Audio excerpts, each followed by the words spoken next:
And we've got a lot to get into in this one. A Tyler Glasnow update, Roki Sasaki update, reacting to Major League Baseball suspensions for Robert Suarez and Dave Roberts. We'll talk some more Dodgers, Padres, and that fallout. Also got an exclusive interview for Ben Casparius that we'll get into later. We'll break down the Dodgers win over the Nationals. Also, LA adds a pitcher. All that more coming up next on a late-night version of Dodgers Dugout Live. It's time for Dodger baseball. Welcome to Dodger Stadium. This is the golden age of Dodger baseball. The Dodgers are building a dynasty.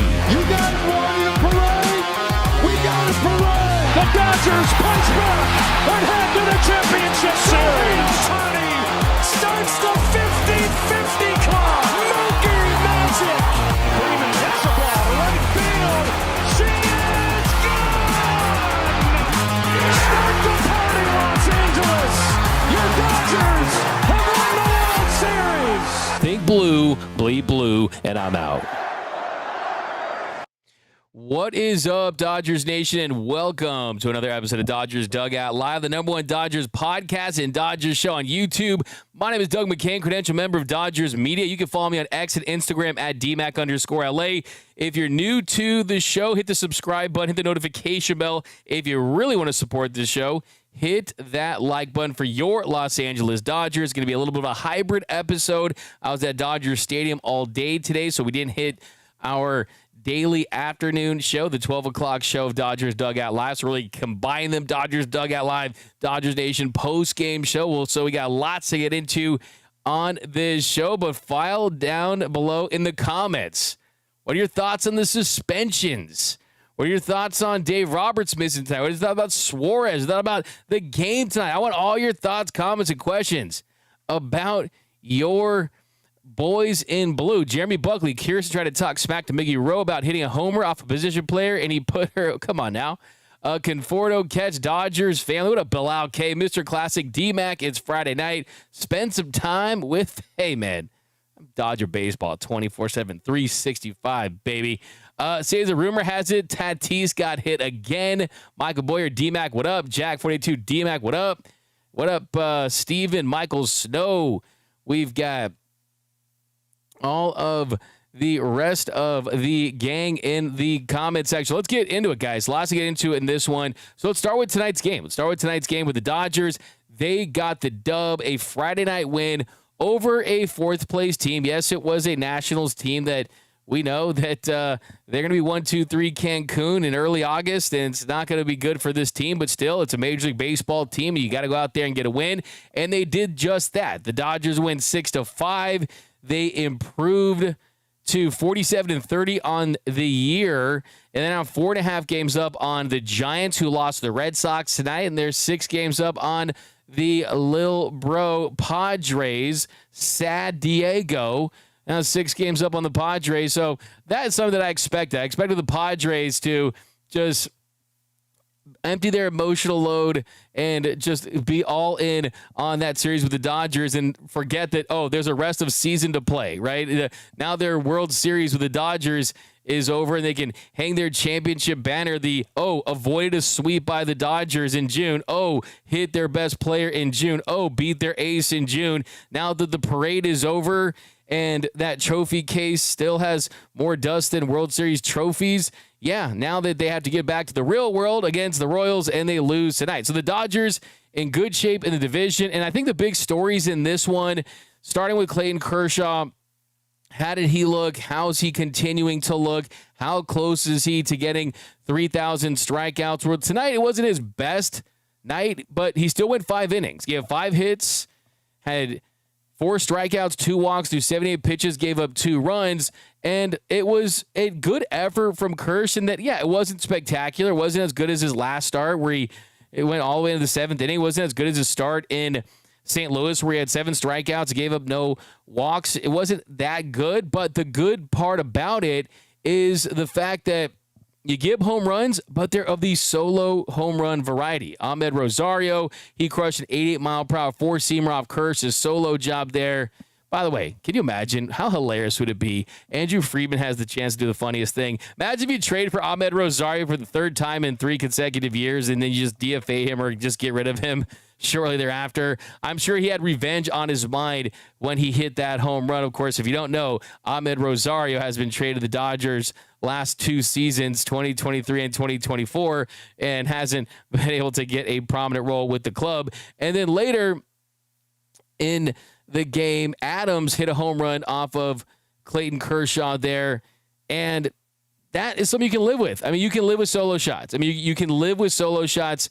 The walks definitely want to minimize, but those walks didn't hurt him. He got some big double play balls in this one that really helped out. The top of the 3rd inning, after he walked Abrams, he gave the single to Rosario.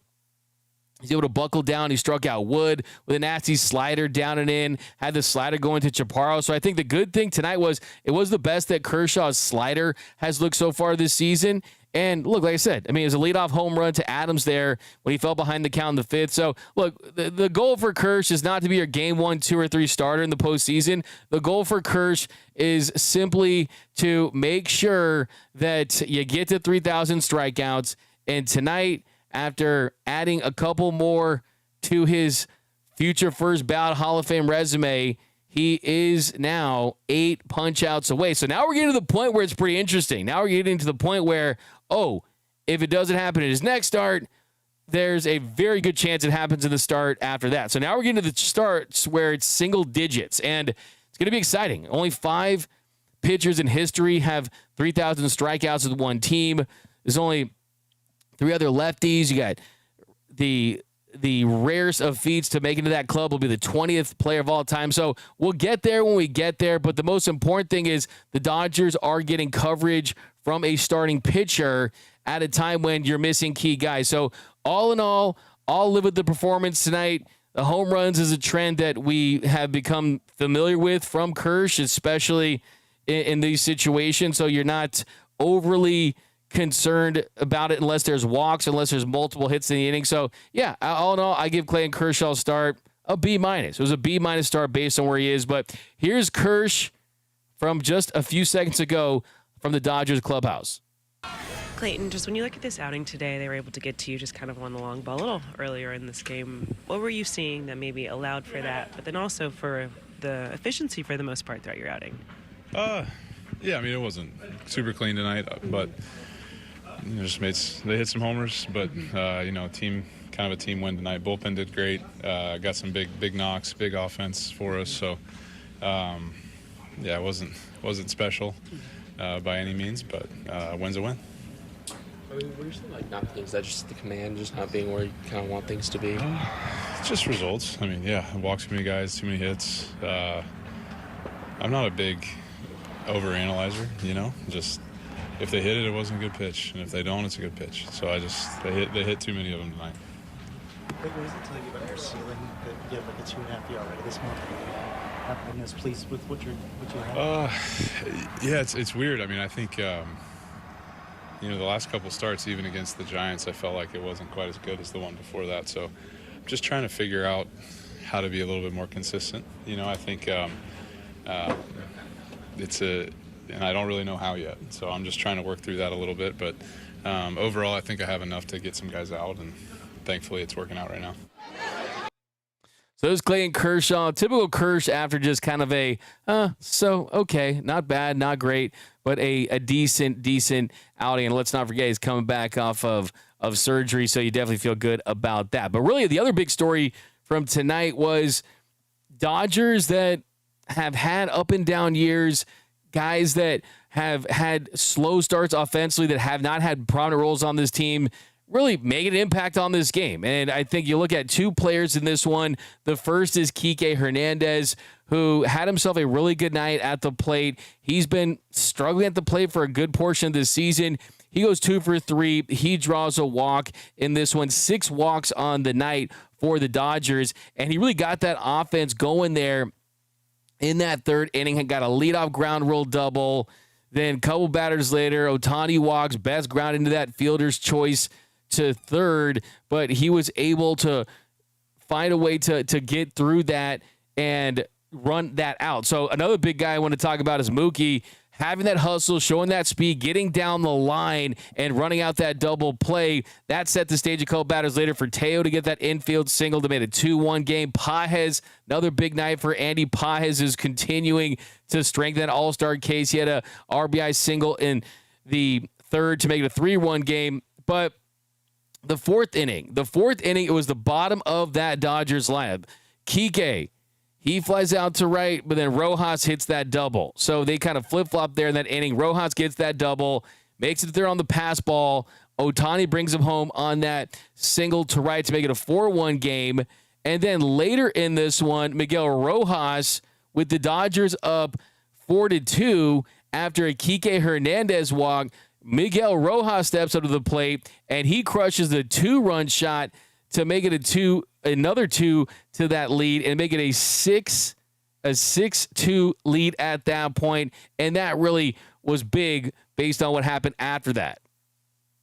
100th pitch. Gore digging deep, trying to get that last out. Here's a high fly ball to deep left field. It is gone. Miguel Rojas finds the seats.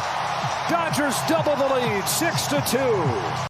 So Miggy Rowe, look, he had a career year last year. Offensively, it was the best year by far of his career. This year, he struggled throughout the season, has not gotten a ton of playing time, so that's certainly a factor. So to see him leave the yard like that is definitely what you wanted to see because, I mean, look, I think someone, not knows what we're talking about it, but like, yes, you need to have someone on your roster that does not need to play every day, and he's fine with that role. He's essentially a de facto manager out there kind of in that sense. But look, he is someone that provides quality backup stuff as far as his defense goes.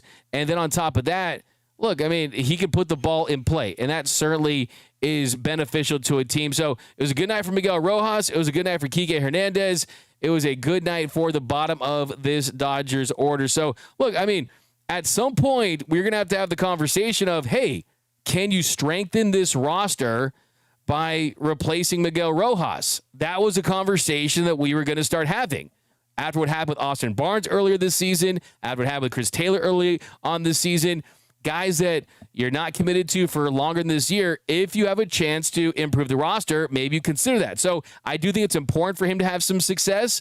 I think with Kike Hernandez, the fact that, as Joe Davis pointed out during the broadcast, he has the highest jump in slugging percentage from regular season to the postseason as any player in the history of Major League Baseball. So you're never going to move off of Kike Hernandez because we know Keektober is a thing and the Banana Man is real, but it was important for him to have a big night. It absolutely was important for Miguel Rojas to have himself a big night. He's been better of late. And here was Miggy Rowe just a few seconds ago from the Dodgers clubhouse. Yeah, just kind of stay true to myself and continue to work every single day. And I know it's a long season and you're going to receive more opportunities to contribute. And it's nice to finally get one game like this where you feel part of it and not just defensively or anything like that, but doing what you're supposed to do against left-handed pitching. That's what I'm here for. I've been receiving every opportunity to play against lefties. So just make a couple adjustments on the cage while I wasn't playing, and I was always going to keep working hard to find a way to contribute at some point. Is something you caught recently that could lock things back in for you offensively? Not really. It's just like it's really hard to come off the bench, and we have 4 lefties the whole month, and I mean it's even though you always want to be there and show up whenever you have the opportunity to play against a lefty, it's hard to kind of get on rhythm of things, and sometimes you just have to wait for the good wave. With the track record that the season is not over after 1 month, and jump into conclusions that you can't do it anymore or anything like that. Just stay true to yourself and believe in myself.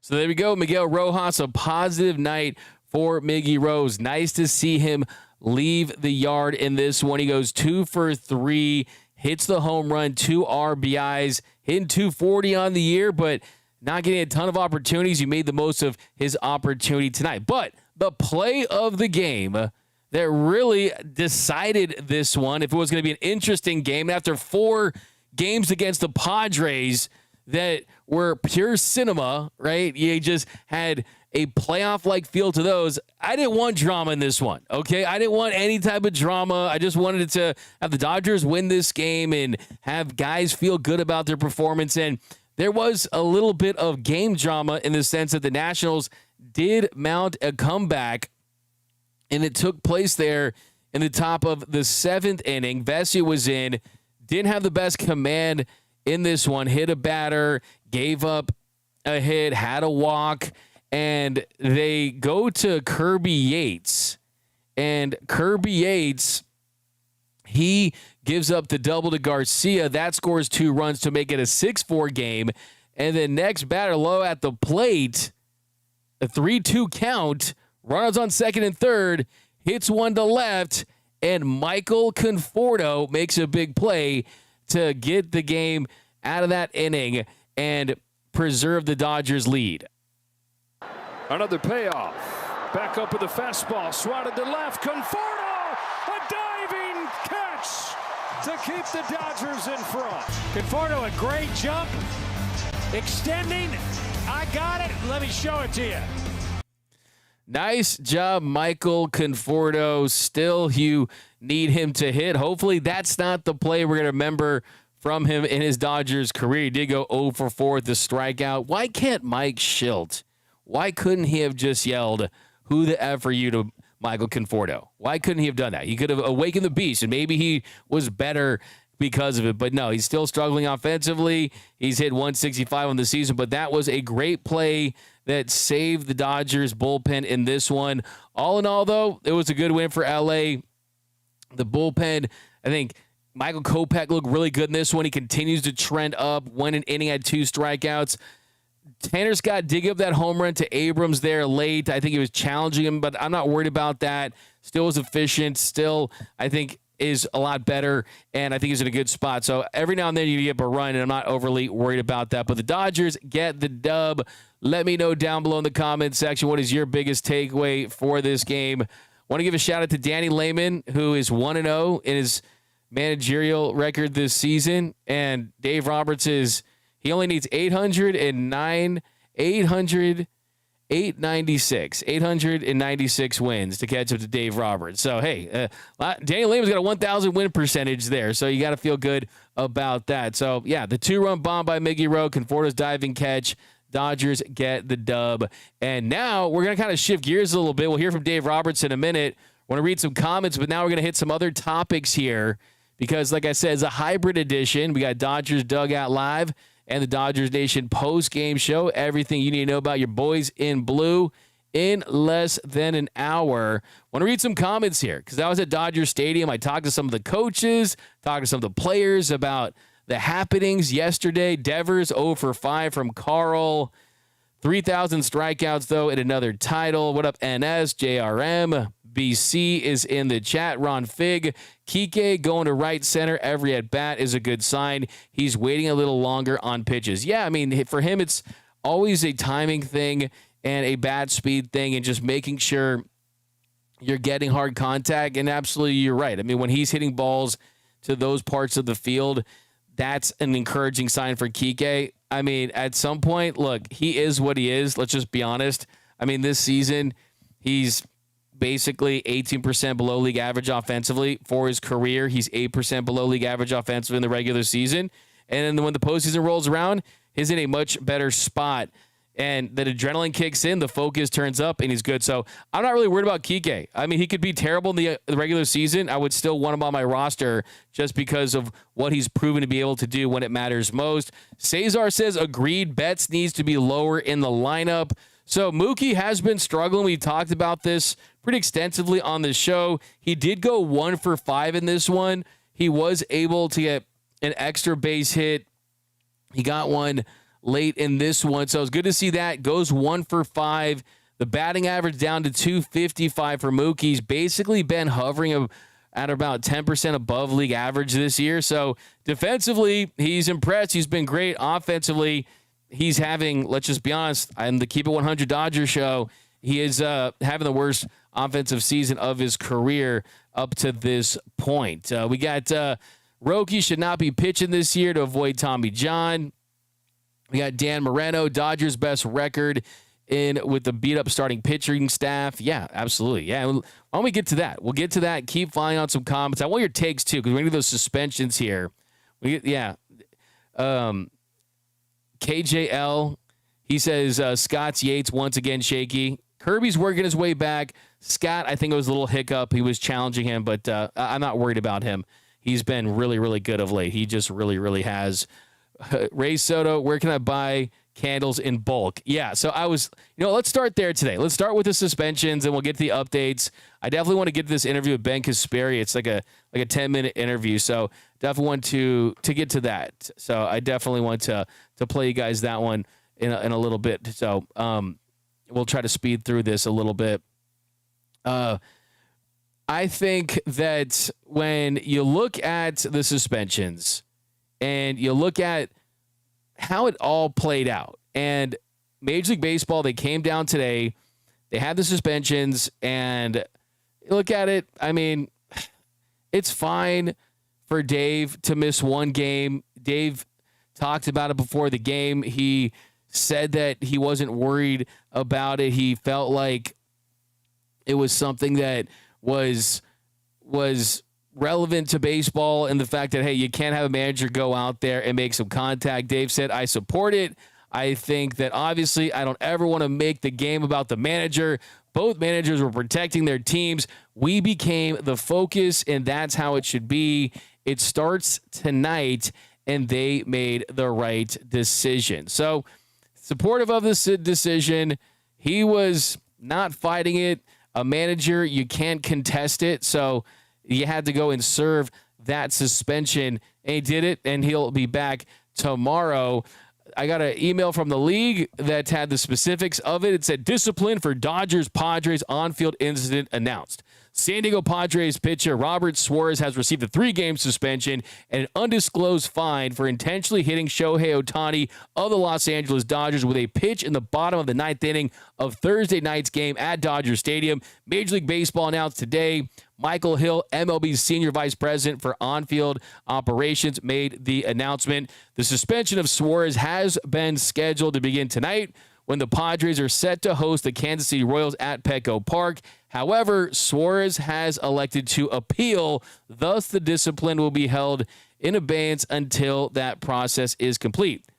In addition, both managers Mike Shildt and Padres and Dave Roberts of the Dodgers have received 1-game suspensions and undisclosed fines for unsportsmanlike conduct and contributing to inciting the benches clearing incident. Shildt and Roberts must serve their respective suspensions tonight as the Padres play the Royals and as the Dodgers host the Washington Nationals. So that's fine. Not worried about those guys.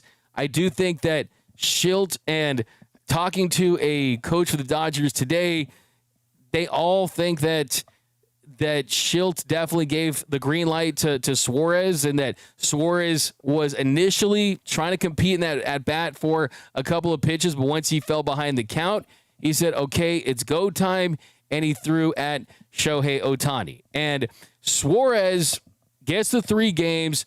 I think it should have been longer. I was looking in that copy right there from Major League Baseball and waiting to see the part where, for some reason, they were going to give Joe Kelly a 10-game suspension for what happened yesterday. Because Joe Kelly got 8 games for what happened against the Houston Astros back in 2020.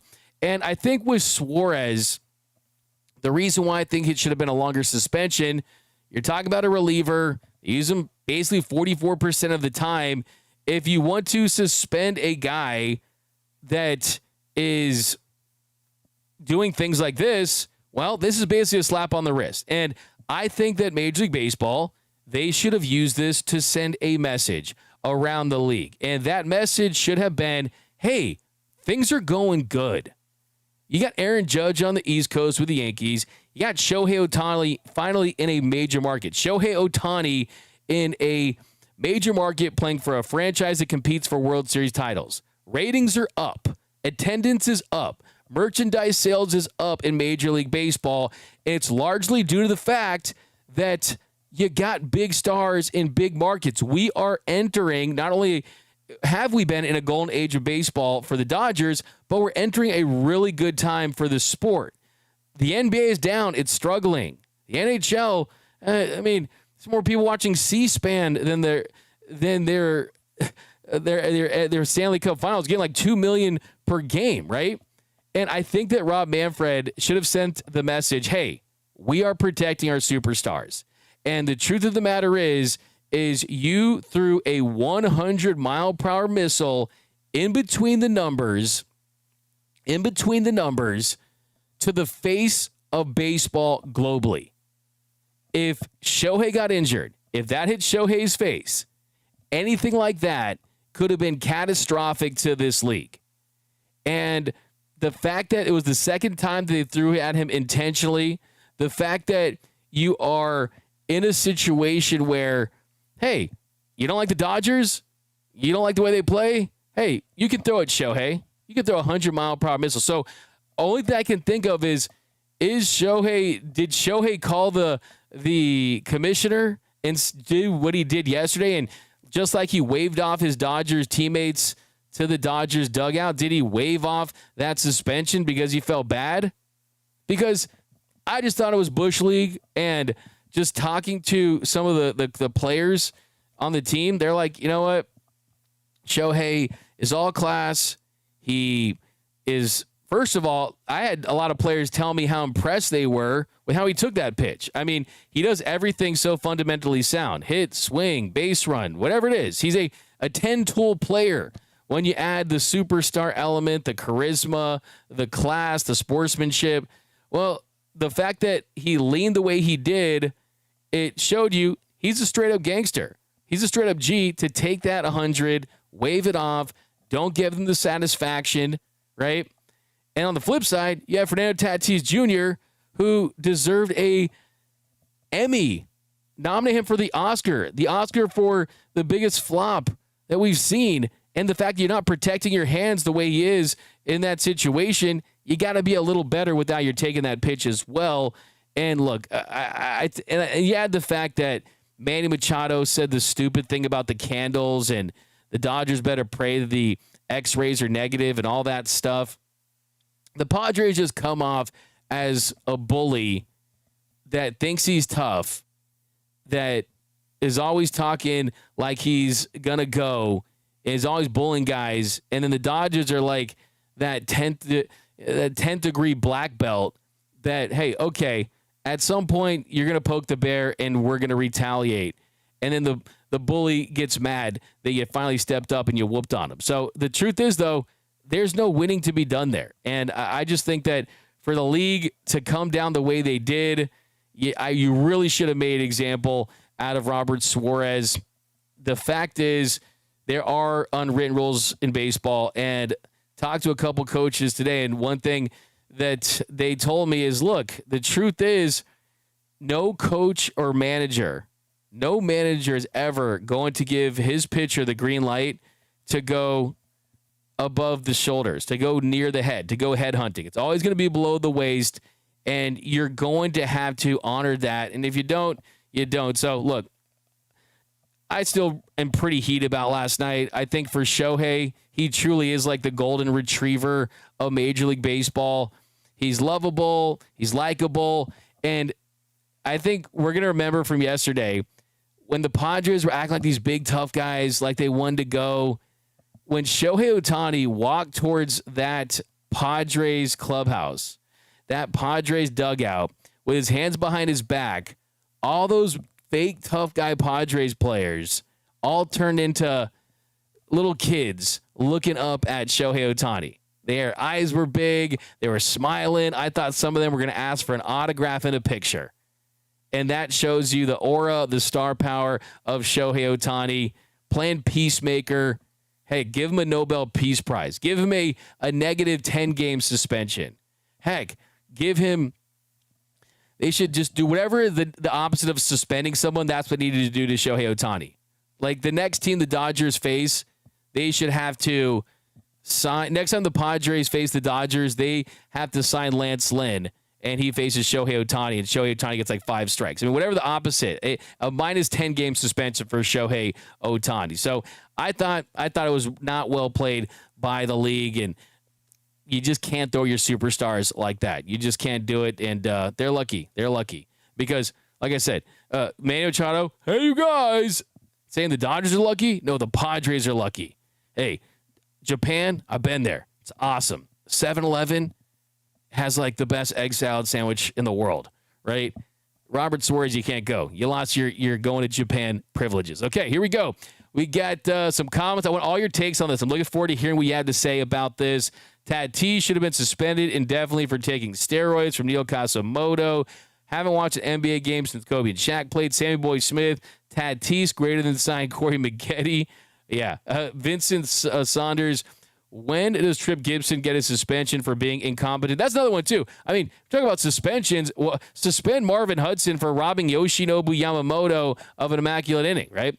Shohei's response speaks well of the Dodgers. That's from Drew Durr. Yeah, it's a great point. I mean, I think that the Dodgers, they handled themselves with great class from top to bottom all throughout that series. I mean, when Andy Paz got hit, stared him down, didn't make too much of it. Even when he got hit by Kolek, he walked by him, he acknowledged him, did not start anything.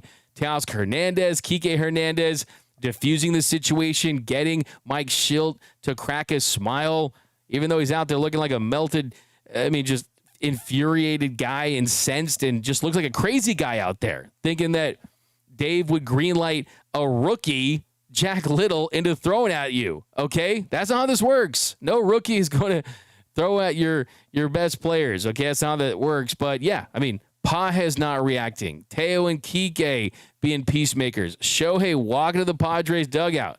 No Dodgers pitcher got suspended, right? That's because they weren't intentionally hitting these guys. So the Padres, we know they're way too in their feelings when they go up against the Dodgers. And I see Padres fans still. I was all over Twitter today, and it was insane. They're like, Padres fans are like, oh my God, Jack Little is a sleeper agent in there to hit Tatis. They just brought up just to hit Tatis as a sleeper agent. They were talking about, they were still celebrating Carlos Quinton breaking Zach Greinke's collarbone.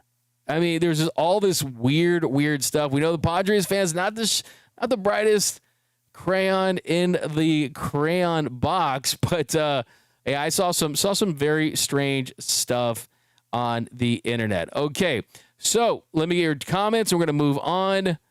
We got some more updates from Dave Roberts today that I want to get into here. We got Roy Estrada Machado is going to flap his ears in flat LA. That's a good one. Tatis needs to quit crowding the plate. Little didn't he think, look, sometimes young pitchers, it's tough for them to pitch inside. We know that. You got to honor that. And he did get hit multiple times. But I think, too, he'll look back and he's got to study the art of kind of getting out of the way of the pitch. And he should look at what Shohei Ohtani did. I don't know says 2 teams ahead of the Padres for the wild card. Ohtani's the best. NHDA analyst Tatis and Machado act like children. I think the Padres fans don't acknowledge that. They swooned at Ohtani. Yeah, Jeremy Buckley. You saw what I saw, right? All these guys, let's go. What? Let's go. When Ohtani went over there, I really thought they were going to ask for a selfie, an autograph, anything. Yoda can throw down. Throw down. Padres, not good team. Shohei won't retaliate. Shohei unfollowed Maldonado. Haha. I love the pettiness of Shohei, though. Going to Instagram, posting those pictures twice. Show classy from Carmen Alexander. BC Dodgers need to win 3 of the next 4 to finish with 50 wins at the halfway point. I like that stat there from my man BC. And as Shohei even trolled their dugout after. Yeah, you had the nose-picking thing, telling Luis Arias not to pick his nose, shaking his hand there. Shohei told them, I can throw 100 miles per hour too. Mixa Felix's decoy should have ran the field and went Cujo. The greatest showman from Jeremy Buckley. Some more you got here. ABS now. Kunjib says, candle vigil for Bandy's career in August. I love this. This is a comment of the show. Yeah, this is what they need to do. Yes, they need to do this. Next time the Padres are in town, you got to do a candle giveaway. Do the candle giveaway for sure. Yes, absolutely. Do a candle giveaway for the Padres next time they come up. I love that. My man, Ray Soto representing. We've got the Dodgers girls. Shohei deserves superstar treatment from the league. Yeah, I'm all about superstar treatment. I mean, there's just not a lot of guys that get that.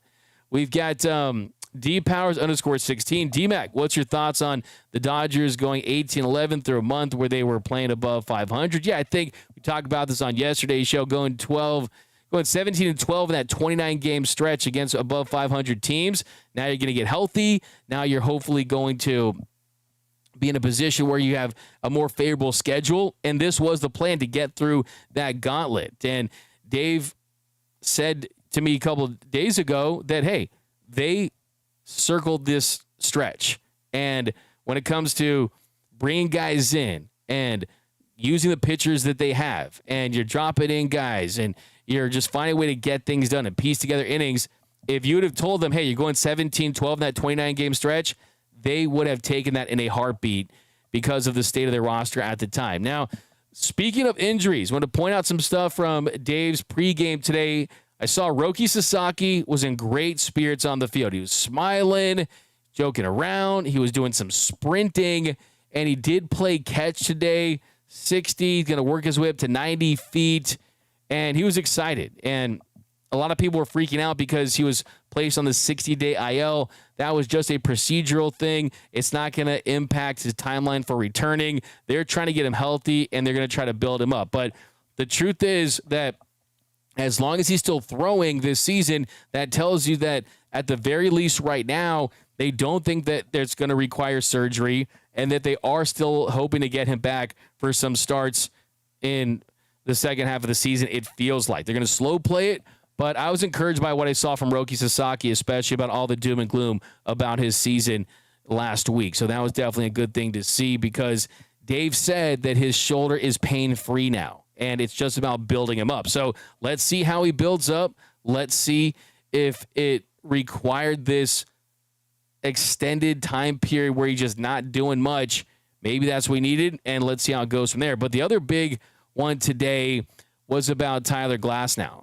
Glasnow, he was throwing just a little bit lightly on the field. He's going to throw on Sunday. Dave said he's going to go possibly 2 innings at Oklahoma City. And Blake Snell, he's going to throw a bullpen at Dodger Stadium in a couple of days. So we'll see if that's Sunday. So that's definitely really good news. The fact that they feel good enough about Tyler Glasnow, and that he's not having any setbacks, he's not bouncing back in a bad way, that they feel it's time to go to OKC. So I'm encouraged by that. Quick one, too, Luis Garcia.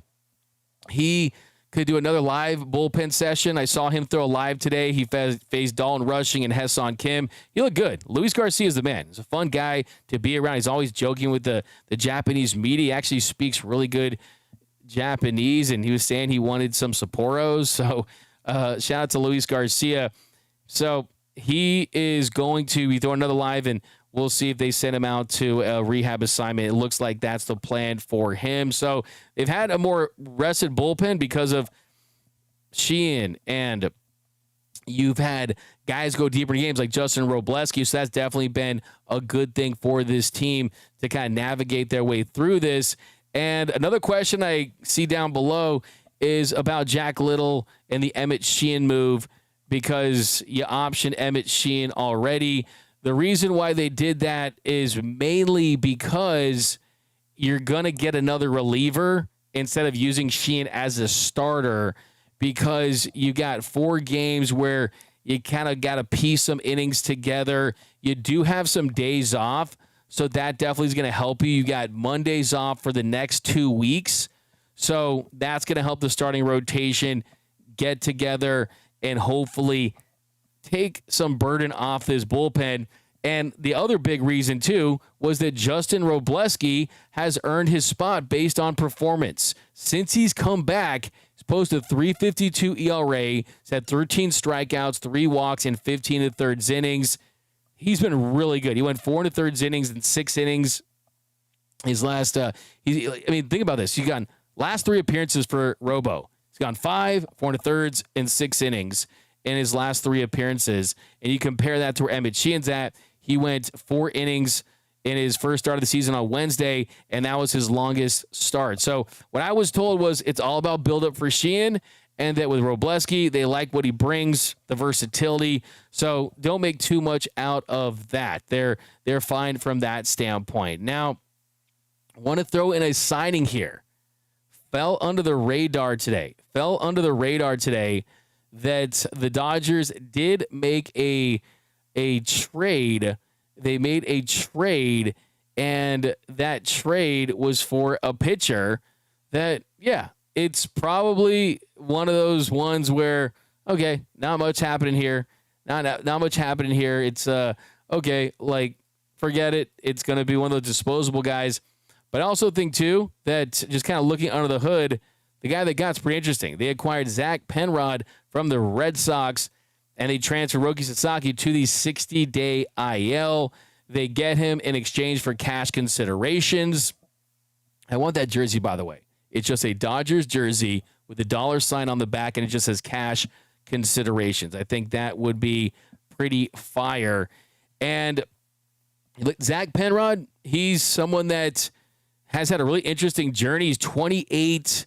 He signed with the Red Sox as an undrafted free agent. No, he signed with the Rangers, actually, as an undrafted free agent back in 2018. He was in their system. They cut him during 2020, the pandemic season, and then he was with the Independent Pioneer League for 3 years, and then he ultimately ended up with the Boston Red Sox, and he impressed them in affiliate ball. So in his minor league days, 62 2/3 innings, a 4.16 ERA.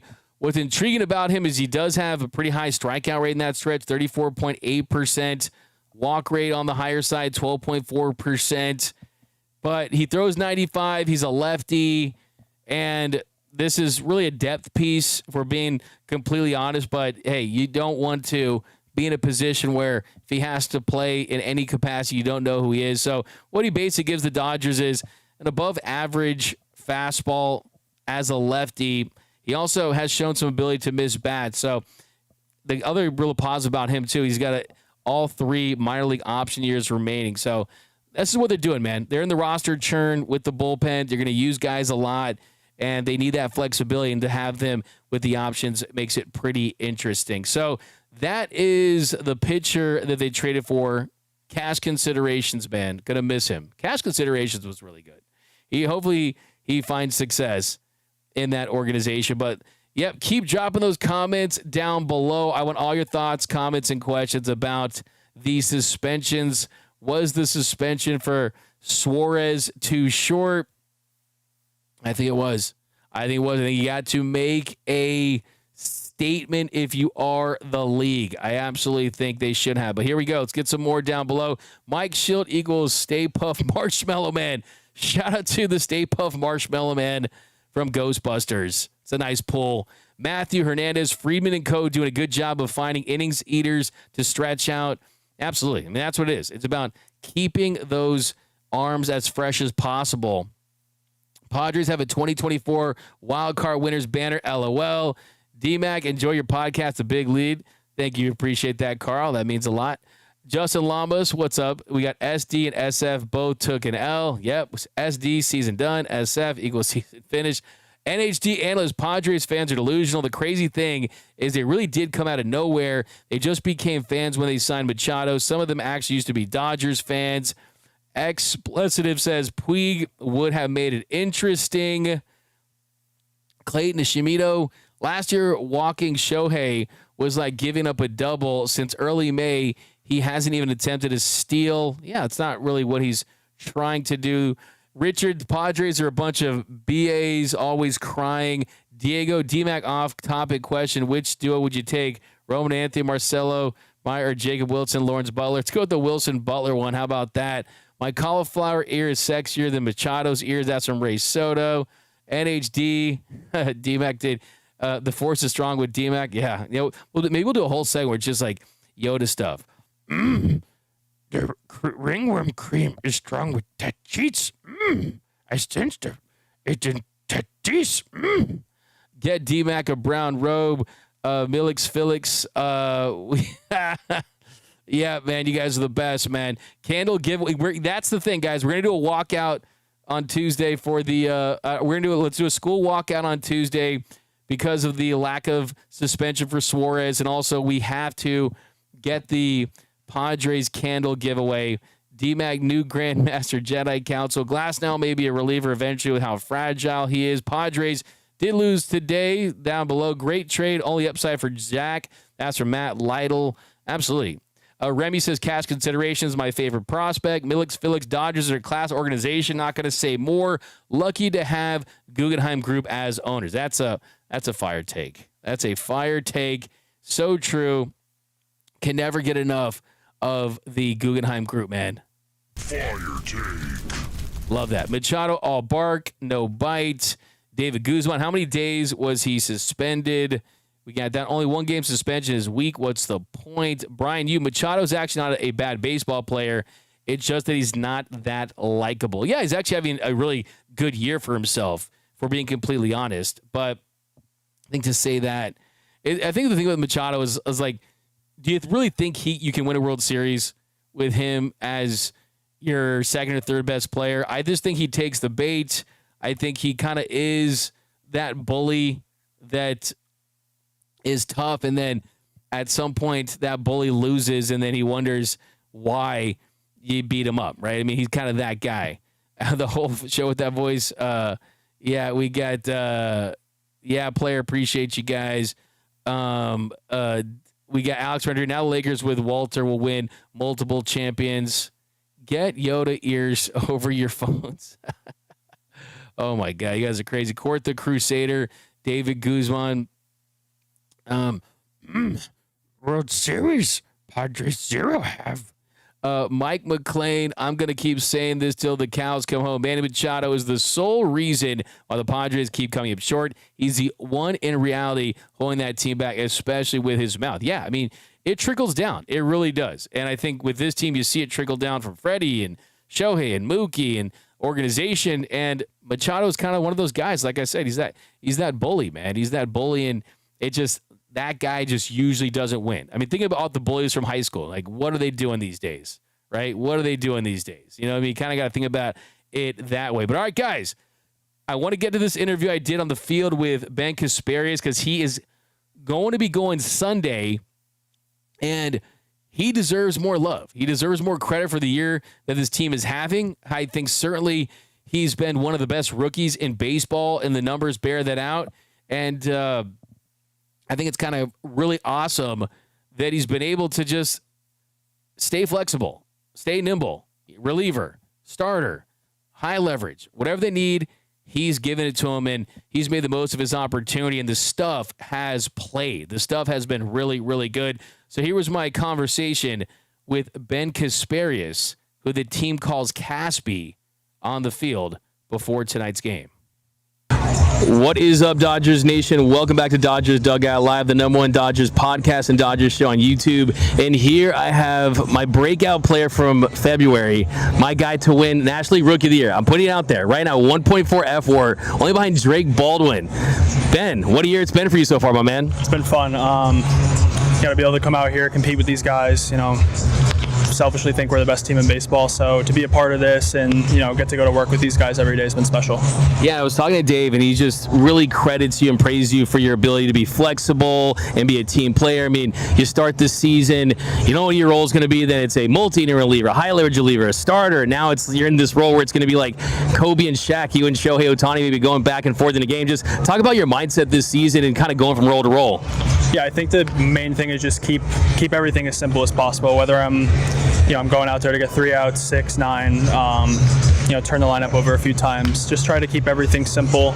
And I think that all starts with my preparation in the weight room, the training room, and just honestly day-to-day catch play, stuff like that. And not make any moment too big or any situation harder than it needs to be. Yeah, your fastball velocity, it's up 95.5 miles per hour to 96.2 miles per hour. Are you different physically this year? Are you bigger, stronger? You had a whole off season to work. I mean, you're putting the work in this season. Just are you bigger physically? I think I probably lost a little bit of weight. I think in general, lifting wise, I'm probably around the same. I just think I've just cleaned up some stuff. I kept it simple. I think the conviction behind every pitch is a little bit better. I think typically in years past, like take the, step off the gas a little bit to throw a strike or this or that. And, for me, it's just, trust what I'm throwing and, give it everything I've got, hard through the zone. Yeah, you mentioned that as far as being a key to your success, keeping it simple. What's something specific about that? Is it the pitch mix? I mean, we were seeing more cutter from you this year's sweeper. Is it the mix? Is it the conviction? What exactly is it? I think it starts with going 0-1 on guys. Just, hey, like we need to get ahead. You make really good hitters, average hitters if you get to 0-1. And obviously it doesn't matter who's in the box, but going 1-0, 2-0 on a guy just gives them a better chance to see more pitches. And at the end of the day, it's just stick to the game plan. Our guys do a really good job with that, so that's part of the reason why it's easier to just go through a game and not have to worry too much about what I need to do. Yeah, as far as the routine, as far as being in different spots, has that changed at all? Has that evolved a little bit as you've gone from someone that maybe one day wakes up, I'm going to be a starter, and then it's really been that's got to be different. Yeah, I mean it's hard. It's again too like the way for me to kind of go about that is to just treat every day the same. They obviously communicate really well with me, so I think on those days I do kind of know what's expected or at least what the game plan is. But again too, I think I take a lot of pride in just being able to kind of fill in these different type of roles. And right now if it's piggybacking Shohei or giving a little bit more length earlier in the game, it's something I've been used to the last 3 or 4 years. So I'm excited for that. Yeah, and your long-term goal still is to be a starting pitcher one day, right? But what can you learn this year with this different role, reliever, high leverage reliever, multi-reliever, that you think you can take in the future when you get back to being a starter? Yeah, I think the biggest thing I've learned is as a reliever, it's I'm going out there for the most part to get 3 guys out. Don't take anything off any pitch. Just stay present in what I'm trying to do. Get ahead in counts, and I think that's really helped me navigate 2, 3 innings, 4 innings at a time through a lineup. Yeah, and Dave kind of mentioned possibility of pitching on Sunday. It'll be his second time pitching after Shohei Ohtani, possibly. I mean, just kind of how exciting is that? I mean, this is a guy, global phenom, I mean, best player in baseball, just to kind of come in and what have you kind of learned from him just watching him pitch now? Yeah, I mean, it was cool the other night to kind of be part of that. His first time throwing in a Dodger uniform. What he's able to do on a baseball field is pretty incredible. So just to be a part of that and kind of have my name etched in with his on certain days where he's going out there has been cool. And he does it as good as anybody in the league, so it's good to have him back out there. Yeah, I know you guys get asked a lot about Shohei, so I don't want to take any limelight away from you because I want to make something very clear. You're someone who's right in the mix to be a National League Rookie of the Year candidate. What would that mean to you to just be in that mix and who knows, maybe even win that? It's cool. Again, too, I think I came into the year, we were talking in spring training about the idea of if I'm going to make the opening day roster or not, am I going to Japan or not? So just to kind of get past those milestones for me and just get a little bit more comfortable day to day has been great. And I think just to be in those conversations is pretty cool, and we'll see what happens. Yeah, I was talking to Bob Guerin a little bit, and he told me he thinks that your start in the World Series at Yankee Stadium did a lot for your confidence. Is that true? For sure.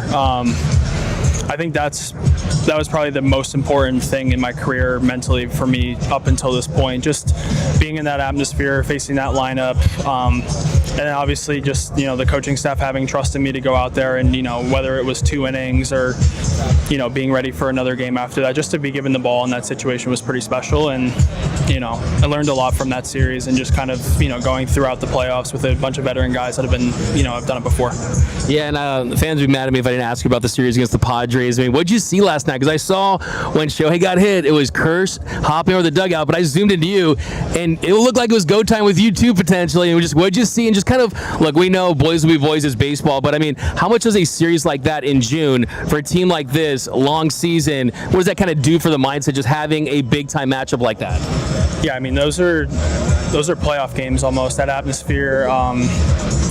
Emotions are high like that, and I just think to come out of there 3-1 at home, especially what we did, the past week at their place, it's been great. We're playing good ball, and I think we held our ground well, and at the end of the day, we came out with a series win, and that's really all that matters. What do you think about how Shohei handled that? Because 100, right, in the middle of the numbers, he's a better man than I am, right? How did you think of how he handled? They kind of waved you guys off. The classiest guy in baseball, right? No, he is, and I think that's one of the coolest things about him is what he's able to do physically on the field every year, and just being the type of player he is, type of guy, just as humble as he is, as hardworking as he is, but. yeah, I don't think anybody knew how that was going to go until he kind of started waving us down. So it was classy, and like I don't think we would expect anything different from him. Yeah, I was talking to Justin Robleski, and he was telling me it's so cool that you, Jack, him, all these young guys, you got all these superstar future Hall of Famers, but now you've got this young core. You guys, Andy Paz, how cool is it to have the same success all together at the same time like that? Yeah, it's cool. I mean, regardless of what roles we're in, I think just to be here with as much, star power as we have, Hall of Fame guys we have, and talent. I've seen Andy go out throughout the minor leagues, and the way he started the season, and to be able to pick up off of that has been incredible. And he's an all-star in my book. I mean, I think he should be starting in center field, come July. But it's been great. It's everybody's kind of holding their ground. Everybody knows what's expected, and I think the culture in general just kind of pushes us to be the best version of ourselves every day. Are you guys going with that nickname, the Big Dog, with Pajes? Is that something that's real? There's been some talk that that's his nickname because of what Machado said. I think so. I like it. I mean, if there was anybody that deserves the title, it's him. So he's been playing great ball. It's honestly like he's, out of all the teams we've played, the guys on our team, he's been one of the most fun guys to watch go do his thing, especially defensively too. Obviously, like as well of an offensive season he's having. What he does in center and right is like absolutely incredible. I haven't really seen anything like it before. As far as the communication that you've had with Dave and just everyone behind the scenes about your role, what have they told you, and just kind of what has that communication been like throughout the season? Because it's so impressive to see how you've handled your role all year. Yeah, I think the biggest thing is just they're open about things. They communicate. Obviously, they teased being stretched out a little bit earlier on in the year in Miami. I had that start, and I think I went 4 innings and got up to about 70 pitches or so. But they make it easy on me to at least kind of be able to gather everything mentally and like get ready for what the week looks like. And I know our schedule has a lot to do with what they're trying to do with me in terms of length. So it's been great. I feel good right now physically, so just gonna kind of keep riding that wave and see what happens and what they need. As far as your build-up, how many innings, how many pitches are you at right now? I threw 3 2/3 and 62 pitches, so I would assume probably closer to that 70 pitch mark. So hopefully 4 or 5 or whatever they can get out of me. And I feel like I've been, for the most part, it felt pretty good throughout my outings. Great stuff. We got some quick ones here. So that now, I mean, you're a basketball fan. The Guggenheim Group, Mark Walter, bought a share in the Lakers. If you had to pick you and 4 of your other Lakers or Dodgers teammates for a 5-on-5 pickup, who do you think you'd pick? That's tough, man. I'll take Emmet Sheehan. I've seen him play. He's big body, he's physical. I'm going to take Glasnow too because I think he's the tallest guy on the team and he's wiry and strong. I haven't seen him play hoops, but like front line together. Yeah, Robo's a good athlete. I would take him as a guard. I've seen him play a little bit. It's 4. We need a small forward. Someone's telling me that River Ryan could dunk. River's a really good athlete. I haven't seen him play hoops, but I think in terms of height and where we're at, I'm going to take Blake Snell because I think he's a pretty good basketball player from what I've heard. That's a squad right there. Okay, who's the most active in the group chat? Probably Miguel Rojas, maybe Kike. Kike? Those 2, yeah, I would say those 2 for sure. Those would be some top guesses. Okay, is there someone famous that you've met being a Dodger that really sticks out? You're like, wow, I'm a Dodger. It just kind of sticks out to you? Magic Johnson was a cool meet. Like, he's around a lot, so like I've met him a couple times now, but he's a really good guy. I grew up obviously, diehard basketball fan, so just to kind of kick it with him and talk basketball has been cool. Trying to think. I'll go with him for now. He's the best for sure. Magic, I mean, his presence, man. Yesterday was crazy, all the celebrities here. Favorite pregame hype music? I mean, we know you like your awesome walkout. I mean, your awesome warm song with Lil Baby. I kind of switch it up. I'll go EDM some games, rap other games, but I kind of try to just keep it loose and not like super rigid with what I'm listening to. But I would say EDM and rap, probably back and forth. Do you have a favorite pregame meal? Pregame meal? I would say probably steak and rice is usually, I mean, we pretty much have that for most days, but I think probably that and some fruit too. What would you rate the Dodgers City Connect on a scale of 1 to 10? Probably like an 8. I like it. It's comfortable too, so I think last year was a little bit heavier and thicker, but I like our unis. You guys are 3-0 in those, and you scored a ton of runs. I mean, there's some magic to those. Nickname on the team. So I've heard people call you Benny C. I've heard some people call you Caspi. I mean, what nickname do you like, and what is kind of the go-to? Probably Caspi. Yeah. That's probably the most used name. I grew up as BC, so a lot of people called me that. But Caspi is probably the most used. I like that one. Awesome. Okay, a couple more here. Bar fight. You got to pick 2 of your Dodgers teammates. This is a good question after what happened yesterday. Who would you pick? Your 2 Dodgers teammates to help you win the bar fight. Bonda and Kopech. You were quick with those. Yeah, I knew that immediately. Yeah. Is the Dodgers and Padres a rivalry? For sure. I mean, there's just a little bit of a difference in the air. I think our fans too, their fans, what's happened the last few years in the playoffs too. And I know we have a long-standing rivalry with the Giants too, but I think our fans get up for those games. I think their fans do too, so it's hard not to say it's not, you know. Accept it. And there's juice there. You can't deny the tension. Okay, last one here. Best baseball advice you've ever seen. It can be short, it can be sweet, but there's anything that comes to mind. We have just best baseball advice. Got a lot of young baseball players watch this show. Just like be you. Honestly, at the end of the day, you know, stick to your routine, what works for you. It's going to be different than everybody else in some way. So I think just, you know, being comfortable in your own skin, you know, doing what you need to do to feel good enough to compete, and just don't be afraid out there. Don't show any fear, and just, like, you know, stay in an attack mindset at all times. Awesome. Well, there he is, Ben Casparius, NL Rookie of the Year candidate. Go follow him on Twitter and Instagram. Buy all the stock now while it's still available. There probably shouldn't be many left, but there he goes. And congrats on the season you're having. We'll catch you with you a little later, my man. There he goes, Ben Casparius, Caspi, as he likes to be known. So, yeah, I saw someone ask, they're like, it's also, yeah, I've seen some of the comments here down below. Don Kim, Ben C is Honeywell, 2.890. Bobby D-Mac, what the hell are you juiced up on during this interview? Look, the thing is, the field closes at certain times. I'm trying to get as many questions as I can before we get kicked off of that field, have to go up to the media room. But, yeah, he's been so busy doing his new routine, really, essentially now. So, yeah, I was trying to get as much good stuff I can from the great Ben Casparius. But, all right, guys, couple more here. A late night Dodgers Dugout Live. Ron Fig, this chat is always fire. Absolutely. Casparius, son. Okay. D-Mac, the king of glizzies. Oh, that's from AL. Over there. Will Smith has been hit 11 times with the Padres, but he's never cried about it. Yes. Go look at the difference. I mean, it's a stark difference. Will Smith's been hit 11 times. The Dodgers have been hit over 60 times.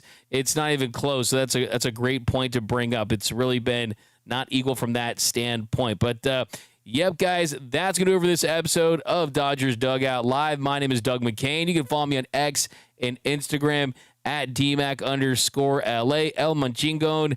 We've got in the chat Alex Renteria representing for sure. NHD analysts, have a good Friday night, guys. We'll be back tomorrow after the game, and Sunday Shohei pitches. So enjoy your weekend, Dodgers Nation. Follow me over on X and Instagram. And also, I did a breakdown of everything that happened yesterday, and we'll do a breakdown of tonight's game as well, so be on the lookout for that. But all right, guys, thanks for rocking with me as always here on Dodgers Dugout Live, the #1 Dodgers podcast and Dodgers show on YouTube. Remember to hit the subscribe button, hit the notification bell, and if you really want to support the channel, hit that like button on your way out. And remember that nothing, absolutely nothing, brings us together quite like Dodger baseball. And until next time, think blue, bleed blue, and I'm out. Start the party, Los Angeles! Your Dodgers have won the World Series! And when the upcoming winter gives way to spring, rest assured, once again, it will be time for Dodger baseball.